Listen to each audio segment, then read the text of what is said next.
ئەزان سڵاو خۆشحاڵین لە بەرنمەیەکتری ڕاڤە بە دیدارتان شا دەبین. تەوریەم جاری بەرنامەی ڕاڤە گفتوگۆکردن ئەبێت لەسەر کێشەکانی هەرێمی کوردستان و عێراق و ڕنگدانەوەی لەسەر بودجە بەگشتی و بودجەی ساڵی 2023 بە دیاریکراوی بە میوانداری زۆر بەڕێز کاک شڤان کوردستانی توێژەری بواری کارگێڕی و ئابووری. مامۆستا شڤان بەخێر بێت و خۆشحاڵی. زۆر سپاس بۆم دەرفەت. کاک شڤان، یەک لە تەوەرە هەرەسەرەکیەکان بە حکمی جیهانگیری و دنیای سەرمایەداری لە دنیای ئێستا بابەتی ئابووریە. پرسی ئابووری کێشەکان لەسەر قازانج و بابەتی بازرگانی و بزنس و زیادکردنی داهاتی نیشتیمانی و زیادکردنی داهاتی تاک و ینی هەموومانە بوونەتە بابەتێک کە بەردەوام لە هەموو هەرێم و حکوومەت و دەوڵەت و لە پەیوەندیەکانە بەردەوام ڕەنگی داوەتەوە و پشکی شێری کێشمان و ململانەکانیش هەر لەسەر بابەتی بودجە و پشکی دارایی و ئەو بابەتانەیە. هەرێمی کوردستان و عێراقیش لە دوای 2023ەوە بە دیاریکراوتر لە دوای 2005ەوە کە بودجە دروستە بێت و بە جۆر لە جۆرەکان دەستوری عێراق نووسرێتەوە، جۆرێک لە ڕێکەوتن دروستە بێت و هەرێمی کوردستان وەکو هەرێمێکی دیفاکتۆ بێتە هەرێمێکی دەستوری لە دەستوری عێراق دانی پیانرێ و بە جۆر لە جۆرەکان ماف و ئیستحقاقەکانیشی دیاریەکرێ. خوێندنەوەی تۆ چییە بۆ پرسی بودجە لە نێوان هەرێمی کوردستان و عێراق و ئەو ململانیا درێژخایانە توڵ درێژەی کە لە نێوان هەرێمی کوردستان و عێراقا هەیە کە هەموو سەری ساڵێک کە هەموو خولەیەکی پەرلەمانی کە هەموو پێکێنانی حکوومەتی عێراقیەکی حکوومەتێکی نوێی عێراق دووبارە گەڕێنەوە بۆ سەرەوەی کە ئایا حکوومەتی عێراقی بەشە بودجەی هەرێمی کوردستان ئەپارێزێت دیاریەکات لە ئاسێکی باشە مامەڵەیەکە ئەینێرێ ناینێرێ. ئەمانە هەموو پرسانن کە زۆر جار لای خەڵکی هەرێمی کوردستان دڵە ڕاوکێ دوودڵی جۆرێک لە گرژی و نیگەرانی بەدوای خۆی هێناوە. پێم خۆشە لە پرسیارێکی گشتیەوە دەست پێ بکەین و لەوەی کە خوێندنەوەی جەنابەت بۆ پرسی بودجە لە نێوان هەرێمی کوردستان و عێراقا خوێندنەوەی جەنابەت لە دیوە ئابووریەکەوە چۆنە؟ زۆر سپاس کاک سەربەسپاس بۆم دەرفەتە. هەڵبەتە پێشەوەی باسی بودجەی ساڵی 2023 بکەم منەمەیە تیش بخەمە سەر قۆناغێکی مێژووی. ئەو قۆناغی کە تیا حکوومەتی هەرێمی کوردستانی تێدا دامەزرا لە دوای 2023 و لەناو دەستوری عێراقیە لە 2005 کە ڕاپرسی لەسەر کراوە و دەنگی پێدراوە و جێبەجێکردنی هەموو مستەحقاتە داراییەکان لەناو حکوومەتی عێراقی نوێەوە تا بڵین حکوومەتی فیدرالی نوێدا. دیارە کێشەی کورد لە سەرەتای 2005ەوە بەو ڕاددەزەقیە دەست پێ ناکات هەتاکو 2013 قۆناغێکە کە ئێمە لەگەڵ حکوومەتی عێراقیە و کابینانیەک بە دوایەکە هاتوون کێشەیەکی ئەوە تۆمان نەبووە، بەڵام بەردەوامی لە بابێکەوە کە ڕێژەی دانیشتوانی هەرێمی کوردستان مقارنتن بە حکوومەت بە عێراق ڕێژەی دانیشتوانی عێراق ئەو پێوەرکاری بۆ کراوە یارە زەرەر یاخود دەتوانین بڵێن زیان بە حکوومەتی هەرێمی کوردستان و دانیشتوانی هەرێمی کوردستان گەێنراوە. بودجە یەکێکە لەو ڕێکارانەی کە حکوومەت ئەیگرێتە بەر لە کۆتایی هەموو ساڵێکە بۆ تەخمینکردنی کۆی گشتی داهات و خەرجی ساڵی داهات و پلانێکی دارایی تۆکمەی بۆ داڕژێت بەرمەبنای ئەوە ڕێژەی داهاتەکەی تەمان تەقدیریە لەبەرەوەی بۆ ساڵی داهاتووە تا لە داهاتووە ڕێژەی ئیراداتەکەی واتە داهاتەکەی و ڕێژەی مەسروفات و خەرجیەکانی تێدا یەکلا دەکاتەوە و لە دواییدا پێی دەوترێت موازنە و بە کوردی پێی دەڵێن بودجە. بودجەی حکوومەتی نوێی عێراقی 2023 کە تا ئێستا ئامادە نەکراوە هەر تەنها لە ئەو کێشمانەیە لە نێوان بەشێکی کێشەکانی کوتلەی سەدری کە پێشتر لە هەڵبژاردننی 2021 کە بەشدار بوون و دواتر پاشەکشیان کرد، کێشەکانی نێوخۆی بڵین چوارچەوەی هەماهەنگیە و دوایی دێت کێشەکان لەگەڵ حکوومەتی هەرێمی کوردستانەوە تا دەتوانین بڵین پشتی کورد لەناو بودجەیە. دیارە بەشێکی زۆر لە سیاسیەکان بەشێکی زۆر لە ئەندام پەرلەمانەکان کە لەژێر کاریگەری بیرکردنەوەی سیاسیدان کێشەکانی هەرێمی کوردستان بۆ مۆزوعی نەوت و سربەخۆی نەوتی هەرێمی کوردستان کە دەفرۆشێت دەگەڕێنەوە بەڵام لە ئەزەلدا وان نییە لە نزیکەی 15 سەردانی لیژنەکانی حکوومەتی هەرێمی کوردستان کە هەر جارە و لایەنێکی سیاسیەوە سەرکردایەتی ئەم شانە دەگرا بۆ لێک تێگەیشتن لە کێشەکانی نێوان ئێمە و عێراقدا واتە هەرێمی کوردستان و عێراقدا بە تەواوەتی بازەوە کراوە لە ڕادەستکردنی مەلەفی ناوت لە تەدقیقکردن لە بابەتی گومرگی و شەفافیە لە داهاتەکانی گومرگە و داهاتەکانی ناوخۆیان بەڵام دیارە ئەو کێشانی کە لە ناو بودجەی حکوومەتی عێراقیە هەیە دەگەڕێنەوە بۆ ڕێگنەکەوتنی لایەنی کوردی یاخود ڕێگنەکەوتن لەگەڵ پشتی کووردە لەم بابەتەیە. کاکشبان پێم خۆشە هەر لەوەی کە جەنابە دویست بگەڕێتەوە بۆ ڕەهەندە مێژوویەکەی کە لەم دوای 2023 چی ڕوویاوە ینی عێراق ئیراداتێکی زۆری سامانی سروشتی هەیە و بەردەوامیش ئیراداتی عێراق لەگەڵ بەرزبوونەوەی نرخی نەوت و غاز و ئەو سامانە سروشتیە گەورەی کە عێراقەتی ڕوو لە بەرزبوونەوەیە کەچی لە پاڵی عێراق بەردەوام لە ڕۆدارایەکۆ لە ڕووی ژیانی خەڵکو و باشتربوونی خزمەت گوزاری و سەقامگیریەوە ڕوو لە داڕمانە ینی ئەمە ئێوە لە بەپێی زانستی ئابووری خوێنەوەتان بۆم دۆخەچیە لەوەی کە عێراق وڵاتێکە هەناردەکارێکی سەرەکی نەوتە ئەندامی ئۆپیکە و ڕۆژانە 4 بۆ 5 ملیۆن بەرمیل نەوت هەنارداکە سەرباریوی کارێمی کوردستان ئێستا بۆ خۆی هەناردەی نەوتەکات و خاوەنی بۆ منە بە جۆر لە جۆرەکان ئیرادەی خەڵکی کوردستان ئێستا سەر بە حکوومەت عێراقی نیەوە هەرێمی کوردستان بۆ خۆی موچە و بودجەی خۆی دابینەکە بەڵام عێراق سەرباری ئەو داهاتە گەورەیە لەو 17 ساڵی ڕابردووە پێشکەوتنێکی ئەو تۆی ئابووری بەخۆیەوە نەبینیەوە. وەکو باسمان کرد یەکێک لە کێشە هەرە سەرەکیەکان بریتە لە پێکهاتەی عێراقە پێکهاتەی عێراق لە دروستبوونیەوە لە 1920 و هەتاکو ئەم دەقەی کە ئێمەی تێدا دەژین پێکهاتەیەکی لکێنراوە چەندین جاریش ئاماژەمان پێ کردووە دەقە مێژوویەکان ئاماژە بۆ دەکەن ئەم پێکهاتە لەکێنراوە هەرێکی لەژێر کاریگەری بیرکردنەوەیەکی ئایدۆلۆژی بیرکردنەوەیکی سیاسیایە بۆیە قورسە بتوانرێت کێشەکان ناو عێراق خۆیدا چارەسەر بکرێت ئەگەر بگەڕێنەوە بۆ ساڵانی پێشوو لە ماوەی 18 ساڵی ڕابردووە کاک سەربەست حکوومەتی عێراقی بەشێکی زۆری ئیراداتەکەی پشت دەبەستەیە بە نەوت تا پێوترێت دووە لە ڕێعەیە لە مابینی 81% هەتاکو 93% میزانی موازنەی حکوومەتی عێراقی وابەستەی فرۆشتنی نەوتەوە تا ئیراداتەکەی لە نەوت دێت ئەمجا ئیراداتەکەی لە کۆمەڵشتی دیکەوەی وەکو گومرگ و زەڕیبە و چۆنەڵی داهاتی ناوخۆیەوە دێت و لە ڕسوماتیشەوە حکوومەتی عێراقی لە ساڵی 2008 هەتاکو 2023 کە توانین بڵین 2022 وامە پێی ئەو میزانە تەقدیری کە ماوەی مانگ زیاترە لە پەرلەمانی عێراقەوە لە گفتوگۆی لەسەر دەکرێت و بەشێکی زۆری بڵین حکوومەتی عێراقیش ئێستا متتەفەقە لەسەرەوەی کە مقارنەتەن بە ساڵانی دیکە میزانی عێراقی ئەم ساڵ نزیک دەبێتەوە 130 ملیارد دۆلار کە ئەمە ڕێژەیەکی زۆر زۆرە لەوەک لە کاتێکا لە ساڵی 2008 میزانی حکوومەتی عێراقی 42.5 ملیارد دۆلار بووە واتە لە 135 زیادی کردووە لە ماوەی ئەم 14 ساڵەی کە ڕابردووە بوو. دیارە هۆکارەکان زۆرە هۆکارەکان یەکێک لەوانە تیرۆرە بە دەرەجەیەک کە ئەبێت جیهازی دیفاع یاخۆ بەرگری زیاد بکات واتە ئەمە تێچووی عسکەری دەبێت. دووەمیان زیادکردنی ڕێژەی دانیشتوانە ڕێژەی موچەخۆرانە و ڕێژەی ئەو نەفەقاتە تەژغیلیانەوەی کە هەیە لە مۆزوعی موچە و خزمەت گوزاری بەهۆی زۆربوونی ڕێژەی دانیشتوانەکەی دیارە ئەمە بۆ هەموو وڵاتەیەکەم کێشەیە لە وڵاتانی پێشکەوتووە بە پلانێکی تۆکمە ڕێخستن بۆمانە دەکەن بەڵام لە حکوومەتی عێراقیدا یاخود لە ناو دەوڵەتی عێراقدا بە عەفەویەت بە عەشواییە دروست بووە و هیچ پلانێکی تۆکمە نییە هۆکارەکەشی زۆر وازەح دیارەوە دەگەڕێتەوە کە لە عێراقدا خاوەندارەتی نییە کەس خاوەنی عێراق نییە هەر بەشێک و ناوچەیەک بەدەست ڕەوتێکەوە بەدەست مەزهەبێکەوە بەدەست لایەنێکی سیاسیەوە یاخود بەدەست چەند لایەنێکی سیاسیەوە بۆیە ئەمە کێشەی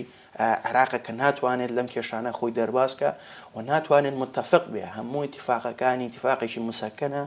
ئیتیفاقێکی ماوە کورتە تەنها بۆ تێپەڕاندنی وەختەکانە زیاتر نییە. ئەگەر لە بیرمان بێ لە ساڵی 2021 و 2022 موازنەی عێراقی بەهۆی ناکۆچی سیاسیەوە بەهۆی هەڵبژاردنەوە بەهۆی ڕێکنەکەوتنی حکوومەتەوە ئەمانە هەر هەمووی نەکراوە کەواتە ئەم پارەیە خو هەردێت ئەم ئیرادادا هەردێت بەڵام چۆن دەڕوات و چۆن سەرەرداکرێت ئەوەیە کە دەرفەتێکی باشە ئەگەر موازنە نەبێت لەلایەن سیاسیەکانەوە کە بێتە هۆکاری ئەوەی کە دزی زیاد بکرێت یاخود فەسادی و گەندەڵی لەناو بابەتی موازنەیە یاخود لەناو بابەتی ئیراداتی مالی لە دەوڵەتە زیاد بکرێت. کاگە شەوان باسی ئەوەت کرد کە عێراق ناتوانێت پابەندی ڕێکەوتنەکان بێت. ینی هەرێمی کوردستان زۆر لەسەرم بابەتی ڕێککەوتن و ڕێنەکەوتنانە جۆرە لە جۆرەکان و کوڕە هەروی جەنابەت باست کردەوەی کە وەفدی هەرێم 15 جارە چێتە بەغداد و بەردەوام حکوومەت هەرێمی کوردستان لە میدیاکانەوە لە کەناڵەکانی پەیوەندیکردنی لەگەڵ حکوومەت عێراقی جاخت لەواکە کە ئامادەی هەیە بۆ چارەسەرکردنی کێشەکان و ئەم ئامادەی هەرێمی کوردستان تا ئێستا لە حکوومەت عێراقیەوە لە ئاسی پێویستە ماماڵە ناکرێەوە نەبووتە هۆی ئەوەی کە ئەو گرێکێرانەی کە لە بینی هەرێمی کوردستان و عێراقا هەیە بکرێنەوە ینی زۆر جار هەرێمی کوردستان ئامادەی پیشانەیەکە بۆ ڕێکەوتن لەسەر پرسی وزە و نەوت و غاز لەگەڵ حکوومەت عێراقی بگاتە نەتیجەیەک زۆر جار لەسەر پرسی بودجە بەردەوام وەفدی حکوومەت هەرێمی کوردستان بە ڕاشکاوە نەژمارەکان نەخاتە ڕوو وەفدەکانە چونە بەغداد پێشوازی لە وەفدەکانە کرێت لە هەولێر زۆر جار ڕێکەوتن نەکرێت لەسەرەوەی کە بۆ نمونە جاری وا هەیە بڕەبوجەیەک بۆ هەرێمی کوردستان دیاریەکرێ بینین دوای جێبەجێ ناکرێ ڕێیەکەون لەسەرەوەی کە نەخێر جۆرێک لە پاڵپشتی هەبێت مانگانە 200 یا 300 ملیارد دینار بدرێ هەرێمی کوردستان دواتر سیرەکەی جێبەجێ ناکرێ ینی خوێنەوەی تۆ چیە بۆی کە بەردەوام ئەم دەست پێشخەرانە هەیە لەلایەن هەرێمی کوردستان جدیەتێکی باشەیە ئامادە باشەیەکی زۆر باشەیە بەڵام لە حکوومەت عێراقیەوە لە ئاسی پێویستە مامەڵەی ئەم جدیەتە ناکرێت. کێشەی کورد لە ناو عێراقی دەوڵەتی عێراقدا بە درێژایی مێژوو کێشەی عەقڵێت بوو و کێشەی قبوڵ نەکردنی ئەو پێکەوە ژیانەیە کە کورد و عەرەب لە یەک وڵاتدا بێ کۆبژین و ڕێز لە جیاوازیەکانی یەکتر و ڕێز لە پێکهاتەکانی یەکتر بکرێت. دیارە ئەمە درێژە دەکێشێت و هەتاکو ئێستا بەردەوامە و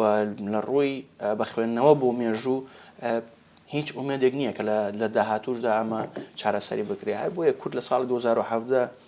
پەنا باتە بەر بابەتی ڕیفراندوم. ئەگەر ئەمە بابەتێکی سیاسی بێ من لە زیاتر لە ڕۆ ئابوووریەکەەوە سێری بکەین ئەوەیە کە حکوومەتی عێراقی لەسەر دوو خاڵی زۆر ڕژ دەبێتەوە. یەکەمیان بابەتی ڕێژی دانیشتوانی هەرێمی کوردستانە مقارنەدەم بە عێراق و دووەمیان ڕێژەی قەبارەی جوگرافیە ئەو جوگرافیایی کە بەدەستی هەرێمی کوردستانەوە هەیە کە سێ محافەزەیە ئەمە دەڵێن چوارە ئەوان دەڵێن سێ محافەزەیە تا ئێستا چوار ئیدارەی سەربەخۆیە ئەوان ینی دان بەو فەرمیاتانەی حکوومەتی عێراقیانانن هەوڵدان ئەرقەلەی بۆ دروستکەن ئەویش لە پێناو ئەوەی لە کاتی هەڵبژاردنە بیفرۆشنەوە بە خەڵکی خۆیان کە ئێمە بربەسەمان بۆ کورد دروست کردووە. تابعاً ئەم دوو خاڵە کاک سەربەزەمێ بۆ بینەرانی ڕوونکەمەوە ئەگەر بە بەراورد بە ئێستایە ڕێژەی دانیشتووان بە پێی و ئامارێک وەزارەتی پلاندانان دایناوە هەرێمی کوردستان لە سایە 13.9 تا سایە 14 دانیشتوانی عێراق پێگەێنێت و ئەگەر ئێمە بە قەبارەی جوگرافیالێکی بینەوە و کێشەکانی مادەی سەوسل حەل نەکراوە کە بەشێکی ڕەبتی بەوەیە لە سایە 11.13 جوگرافیای خاکی عێراق پێگەێنین بۆیە کوتەلی عەرەبی لە ناو پەرلەمانە و هەروەها سیاسیەکانی عەرەبیش ئەم دوو خاڵە وەکو مەرجی عاقدانن بۆی چارەسەری نەکرێت یاخود ئەگەر چارەسەری میزانیە بکرێت ئەوە ئەو پشتی لە ساڵ 12 کە چەندین ساڵ بوو لە ساڵانی 2005 تاکو 2013 داندا بە هەرێمی کوردستان تەنها بەو ساڵ 12 بکرێت. باشە لێرە پرسیارێک دێتە ئاراوە ئەگەر لە ساڵی 2005 و هەتاکو 2013 ڕێژەی دانیشتوانی بە معدل وەرگرین حکوومەتی عێراقی یاخود دەوڵەتی عێراق وەربگرین بێجگە لە هەرێمی کوردستان ئەمە بینی 28 ملیۆن بۆ 31 ملیۆن کەس بێت ئێستا گەیشتوتە 44 ملیۆن کەواتە ئەم قسەیە بەو شێوازە ڕاستە کاتی هەرێمی کوردستانیش بۆ ئەو سەردەمە 4 ملیۆن بوو سەگەیشتوتە 6 ملیۆن کەواتە ئەبێ ڕێژەکەی کاتێکە تۆ میزانیە زیاد دەگرێت لە پێشتر ئاماژەم پێکرد میزانی پێشووی حکوومەتی عراقی لە ساڵانی 2009 نزیکەی 42-43 میلیارد دلار بووە بەڵام لە ئێستا 130 میلیارد دلارەوە تا بە پێی زیادبوونی ڕێژەی میزانیە زیادبوونی نەفەقاتەکان بە هەمان شێوە ئەم قسە بۆ حکوومەتی هەرێمی کوردستانیش ڕاستە بۆ دانیشتوانی هەرێمی کوردستانیش ڕاستە کەواتە بەپێی دەستور کاتێکە لە دەستورە لە بابەتی ئەقالیمەکانە لە مادەی 100 تا 115 ئاماژەی پێەیە کەواتە دەبێت ئەو ڕێژەیە زیاد بکرێتەوە بەڵام ئەم ڕێژەیە زیاد ناکرێت بۆ لەبەرەوەی یەکێکی وەکو حەنانە فەتلاوی کاتێک لەسەر تەلەڤیزیۆن وەکو بانگەشێکی هەڵبژاردن بەکاریاڵێ 8 ساڵی ڕێک 8 ساڵی ڕێ ببوورن من نەمهێشتووە مادەی 140 حل بکرێت پەرلەمانتارێکی هەر لایەنێکی سیاسی عەرەبی بێت کاتێک کە حەقێکی لەگەڵ کووردا هەیە ئەویش بە هەمان شێوە بەکاریێنێ دەم قسەیە دەڵێت چەندین ساڵە ئێمە نەمان هێشتووە ئەم میزانیە زیاد بکرێت جاریش کرد لە خزمەتی ڕۆڵەکانی عراقی ئەمە سەرفیەکەینەوە ئەمانە وەکو بانگەشەی هەڵبژاردنە مەرامی سیاسیە بۆ ئێمە لە بیرمان نەچێکە سیاست و اقتصاد دوو ڕووی دراوێکن بۆیە ئەم کێشانە بە بەردەوامی ڕۆداد و ئەم کێشانە نێتی چارەسەرکردنی لە لای کوتەلە عراقیەکان نییە بۆیە ئەگەر ئێستا بەپێی ئەو بەراوردکاری کە دامەنەوە حکوومەتی هەرێمی کوردستان داوای لە سایە حەڤەی میزانی موازنەی عراقیەکە وەکو پشتی کورد بەڕادستکردنی هەموو بابەتی نەوتی و گومرگەکان بەڵام بە مەرجێکەوەی لە سایە حەڤەکەی بدەنە دەست ئێمە ئەوان دەگەڕێنەوە بۆ ئەوەی کە وەکو ئەو دوو خاڵی باسم کرد ئەم دوو خاڵە دەکەنە بەربەست بۆ ئەوی لە سایە حەڤ دەکەنە دەنجار دەڵێن لە سایە 12 جار دەڵێن لە سایە 14 و تا ئێستا کاک سەربەست حەزەکەمەوە بۆ بینەران ڕوون بێتەوە تا ئێستا لە سایە 14 کەش لە ناو موازنەی حکوومەتی عراقیە ڕێکەوتنی لەسەر نەکراوە و جێگیر نەکراوە تەزبیت نەکراوە تا ئێستا شاندەکان لە گفتوگۆدایە ئەمڕۆ جۆمان لە سەرۆکی دیوانی حکوومەتی هەرێمی کوردستان بوو کە دەڵە جاریش کە شاندەکانی حکوومەتی هەرێم سەردانی بەغا دەگەن بۆ چارەسەرکردنی و کێشانەی کە لە موازنەی 2023 دا هەیە کاکشڕان ئەوەی کە من لەو قسانی جەناب خوێنمەوە بە خوێندنەوەش بۆ باردۆخی سیاسی و ئابووری چی هەرێم چ عراق ئەوەی جەنابەت باسێکی کاڵی زۆر جار دوایی لە کاتی هەڵبژاردنە قسەکان یاخود خیتاب و موقیفەکانە فرۆشتنەوە بە خەڵک بە تایبەتی لە ناوەڕاست و باشووری عێراق لەوەی کە توانیوانە ڕێگری بۆ مادەی 140 بۆ میزانیەی کورد بۆ هێزی پێشمەرگەی کوردستان بۆ جێبەجێکردنی بڕگە دەستوریەکان سەبارەت بە ئیمتیازاتەکانی هەرێمی کوردستان بۆتە کارتێکی سیاسی بۆتە مەلەفێکی سیاسی بەڵام زۆرجار کە قساکرێ بەڕاستی بە زمانی ژمارەکان یان بە تیۆرەکانی ئابووری و اقتصاد وە پیشانە درێت کە نەخێر هەرێمی کوردستان ئامادەنی لەگەڵ حکوومەتی عێراقی ڕێبکەوێ و هەرێمی کوردستان بودجە و داهاتی زیاترە لەوەی کە پێویستە پێی بدرێت ینی خوێنەوەی تۆ چیە بۆی کە زۆر جار ئەم دیوە سیاسیە زیاترە خێتە قاڵبێکی بابەتی اقتصاد و بەسرێتەوە بە پرسی بودجە و زۆر جار هەندێ محەلیلی اقتصادی شێنن کە وا پیشانە دەن کە ئەوە هەرێمی کوردستانە زۆڵم لە حکوومەتی مەرکەزی عێراقەکە نەگەوەی کە بە پێچاوانەوە ئەوە مافەکانی خەڵکی کوردستانە و بە سیاسی کراوە کاک سەربەست هەموو شتێک زمانی داتایە لە ناو ئابووریە حکوومەتی هەرێمی کوردستان ئەگەر پابند نەبێت بە هەناردنی نەوت بەڵام ئامادەسازیەوەی دەربڕیوە ئەم نەوتەکە تەخمیناتی بۆکرێ و ڕێژەکەی و داهاتەکەی ئێمە بە حکوومەتی عێراقی دەڵێنەوە لە دنیای ئەمڕۆیە لە بەرەوەی دنیای تەکنۆلۆژیە دنیای ڕێکەوتناتە هیچ شتێک ناڕوون نییە لە حکوومەتی عێراقی واتە کاتی حکوومەتی هەرێمی کوردستان عەقدی لەگەڵ هەر کۆمپانیایکی نەوتی کردبێت لە ڕووی یاساییەوە بڕی پارە و داهاتەکە بە ژمارەش بێت بە حکوومەتی عێراقی دەڵێنەوە واتە ئەمە کێشەیەکی زۆر گەورە نییە کە حکوومەتی عێراقی ڕێک نەکەوێت لەسەری ئەمە خاڵێکی گرنگە کە ئەمێ لێرەوە باسی بکەم ئەگەر بڕیار وا بێت نیەتێکە بێت بۆی پشتی هەرێمی کوردستان پێت بدرێت ئەوە تا ڕێژەی داهاتی نەوتەکە فرۆشتنی نەوت و گەڕانەوەی بۆ ناو بانکەکانی حکوومەتی هەرێمی کوردستان ئەو پشکەی لەلادا و پشتی ئەساسی چەنێ ئەوەندە بدرێت ئەم ئیتیفاقا کۆنەی کە لەسەر بابەتی 200 میلیارد دینار لە مانجێکا کراوە دیارە ئەمە ڕێکەوتنێکی چارەسەرکردنی ئەزەلی نەبووە تەنها چارەسەرێکی مستەکەن بۆ تێپەڕاندنی ئەو دۆخەی کە لە هەرێمی کوردستان هەبووە و هەروەها ئەوەی کە لە حکوومەتی عراقی ڕازی بووین بەوە کە 200 ملیارە جینا پشتی کورد لە 200 ملیارە زیاترێکە. ئەمە لە خاڵێکا کە ئێمە بە تەنها 200 ملیارەکە بەس بۆ بابەتی موچەیە لە کاتێکە قەرزی کۆمپانیاکانمان هەیە کەەوە بەشی شێبێ حکوومەتی عراقی لە سۆی بگرێ حکوومەتی عراقی لە سۆی ناگرێت پشتی تەندروستیە پشتی وەزارەتەکانی دیکێ لە حکوومەتی عراقی کە دەبێت بیدات مەفرۆزە بیدات و نایدات ئەم کێشانە تەڕاکومە کەڵاکە بووەکەش لە چۆ سەرچاواگرێت لە 2007ەوە لە حەقدێکی سیاسیەوە سەرچاواگرێت و ئەم حەقدە لە وڵاتانی ناوچەیەش کاریگەریان هەیە لەسەر سیاسیەکانی عراق و بەردەوامە بێت کاتێکە کێشەکان کەڵەکە بووە ئەبێت ئیدر چارەسەریەکان کەمترێکە ئەم چارەسەریانی کە ئێستا هەیە حکوومەتی هەرێمی کوردستان نیات پاکی ئەوەی دەربڕیوە بۆ ئەوەی ئەم پرسە یەکلا بێتەوە لە نێوان پشتی حکوومەتی هەرێمی کوردستان و پشتی کوردستان لە موازنەی عراقی ئاخر تەسریحاتەکانی هەفتەی ڕابردووی سیاسیەکانی عراقی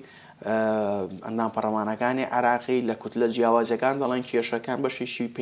پەیوەندی هەیە بە کێشەی نێوخۆی نێوان پارتیوێکێتیەوە لە بنەڕەتدا ئێمە لەگەڵ حکوومەتی عراقی کێشەی ئیداریمان نییە کێشەیەکی ئیداری حکومی و ئیجراتێکی قانونیمان نییە کێشەی ئێمە کێشەی مستحقاتی مالیە واتە ئەو پشتەی کە دەبێت وەرگیرێت وەکو کورد دەدرێت نەک بە پارتیوێکێتی دەدرێت وەکو کورد دەدرێتە هەرێمی کوردستان ئیدی حیزبی حکومڕان هەر کەسێکە دەتوانێت ئەوە وەکو خۆی جێبەجێ بکات با حکوومەتی عراقی نیاز پاکیەوەی هەبێت بۆ ساڵی 2023 هەرچەنە لە گفتوگەکانە محەممەد شێح سوودانی سەرۆک وەزیرانی ڕاستپێرا بۆ ئەم کابینێ ماوە کورتەی کە دیاریان کردووە نیاز پاکی ئەوەی دەرپڕیوە بەڵام لەسەرێکەوە دەبینین وەزارەتی مالیە کێشت بۆ دروزەکە لەسەری شەوانێ محکمەی ئیتیحادی کێشت بۆ دروزەکات کەواتە نیاز پاچەکە بوونی هەیە لە کاتێکا کە هەموو شتێک بەدەستی من نەبێت ئێمە لە دوای 2014ەوە هەم لە نووری مالێکی هەم لە حیدار عەبادی هەم لە عادل عەبدولمەهدی ئێمە نیەتی هەموو ئەم سیاسیانەمان بینیوە بەڵام نیەتی جێبەجێکردنەکە من پێم وایە نیەتی جێبەجێکردنەکە زۆر لاوازە و ئێمە بەم شێوازە و بەم فۆرمە و لەگەڵ ئەم عەقڵیەتە عەرەبیە ناتوانین بگەینە ڕێکەوتنێکی 100% بۆ چارەسەرکردنی پرسی کورد بە تایبەتی لە بابەتی موازنەیە. کاکشمان بەرەو کۆتایی بەرنامەکە چین سواز بۆ هەموو ئەو شیکردنەوە و بۆ چوونانی کە هەبوو پێم خۆشە ینی جۆنا بدۆک و توێژەرێکی بواری کارگێڕی ئابووری بۆ چون بزانم لەبارەی ئەوەی کە سەرباری ئەم هەموو ڕێگریە گەوری کە لە عێراقەوە کرێ لە بەشە بوجێ هەرێمی کوردستان و هەموو سکاڵایانەی کە لەسەر پرسی نەوت و غازی هەرێمی کوردستان ئەوان لە دادگەری دەوڵەتەکان بەرزیان کردوتەوە ئەوەی حکوومەت عێراقی پێکراوە تا ئەو جێگەی ڕێگری پێکراوە ڕێگری کردو لە بژانەوەی ئابووری هەرێمی کوردستان گەشەی ئابووری هەرێمی کوردستان ئەگەر لە دیوی هەرێمی کوردستانەوە تەماشای بکەیت لە سەرباری ئەو هەموو ڕێگریە گەشەی ئابووری هەرێمی کوردستان سەرنجڕاکێشە بۆ جەنابتان بەڵێ بە سێ چوار پێدام دەتوانین باسی بکەین بەڵام پێشەوەی ئەوە باسکەم مەمەوێت باسی ئەم شتە بکەم بۆ حکوومەتی عراقی دەوێت ڕێگری بکات ڕای شەقامی عراقی زۆر گۆڕاوە بەرامبەر بە هەرێمی کوردستان کاتێکا کە ساڵانە بە دەیان هەزار گەشتیار ڕوو لە هەرێمی کوردستانەکەن دەبینن بەو بەشە میزانیە بچووکەی کە هەیە سێ محافەزە چوار پارێزگای پێ ئاوەدان کراوە لە زۆر ڕۆ بەشێک لە پێشکەوتنەکانە بینن بەڵام ئەوە لە عێراقا نابینن تەنانەت ڕێگا و جادەوبانێکی چۆنەڵی لە ئاستی هەرێمی کوردستانە نابینن تەمان شەقام ناڕەزایەتیی زۆریە لە عێراقەوە خۆ پیشاندانە ملیۆنیەکان دەرخستەی ئەو ڕاستیان کە ئێمە ئەبینی هەرێمی کوردستان بە سێ قۆناغە تێدەپەڕێت زۆر بە کورتی قۆناغی 2005 بۆ 2013 کە قۆناغی خۆ ئامادەکردن و خۆ ڕێخستنەوە بووە لە دوای عێراقی نوێەوە کە دروستکراوە نەمانی ڕژێمی پێشوو قۆناغی دووەم قۆناغی 2014 بۆ 2019 کە قۆناغی شەڕی داعشە قۆناغی ئابڵۆقە سیاسی و عسکەری و ئابوووریەکانن سەر هەرێمی کوردستان قۆناغی سێیەم قۆناغی بوژانەوە چاکسازی کە لە 2019 تەسبەیەکە تا ئەم دەقیقەمە تێدا دەژین هەرێمی کوردستان ئەزمموی دوو قۆناغی ڕابردوو دەتوانێت کارێکی زۆر باش کار لە قۆناغی سێم و لە قۆناغەکانی داهاتووشە بەڵام ئەبێ لە بیرمان نەچێ یەکەمیان کێشە ناوخۆیەکانی کورد بە دەرەجەیەک لە نێوان لایەنە سیاسیەکانە دووەم ئەو کێشانەی کە لەگەڵ حکوومەتی عراقیە هەیە لە ڕووی سیاسیەوە چارەسەر بکرێت سێیەمیان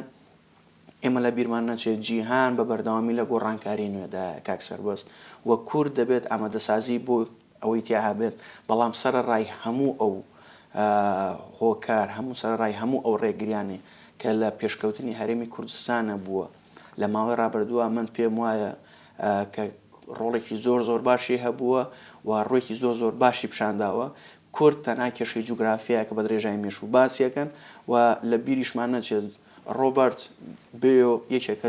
لەو ڕۆژهەڵات ناسە تازانەی کە لە ساڵی 2009ەوە زۆر بە زاقی هاتوۆتە ناوچەکە بە تایبەتی لە عێراق و لە هەرێمی کوردستانە کە بە ئەسڵ ئەمریکیە زۆر باسی ئەوە دەکات لە جەنگەڵستانێکی وەکو عێراقا کە لە دەر وڵات بەم وڵاتە دەوترێت وار زۆن واتە زۆنی جەنگ و زۆنی شەڕ لەم ناوچەیە حکوومەتی هەرێمی کوردستان دەتوانێت ئارامی بە دەرەجەیە کە ئەوە تێچوویەکی زۆری هەیە ئاوەدانی و هەروەها بەشێکی زۆر باشی خزمەت گوزاری کە ناڵین 100% گلەی لەسەر بابەتی ئاو و کارەباومانە هەیە بەڵام تا لە سایە 65 بۆ 75 ئەمانە چارەسەر کراوە بۆیە بەڵێت ئەم گەشەی کە ئێستا هەیە لە هەرێمی کوردستانە گەشەیەکی زۆر باشە و ئومێدەوارین لە داهاتووە باشتر بێت و ئومێدمان بە ئەم کابینەیە هەیە کە دەتوانێت لە داهاتووە درێژە پێدەری پرۆگرامە چاکساسیەکەی بێت بۆ نەهێشتنی گەندەڵی و فەسادی مالی و ئیداری لە هەرێمی کوردستانە. شوان کوردستانی توێژەری بواری کارجێڕی ئابووری سپاس بۆ ئامادەبوونت لە بەرنامەی ڕاڤە و سپاس بۆ موشیکردنەوەکانت. زۆر سپاس بۆ سپاس بۆ جەنابتان. ئەزان بەم جۆرە هاتینە کۆتایی بەرنامەی ڕاڤە و بە ئومێدی دیدار خواتان لەگەڵ بێت.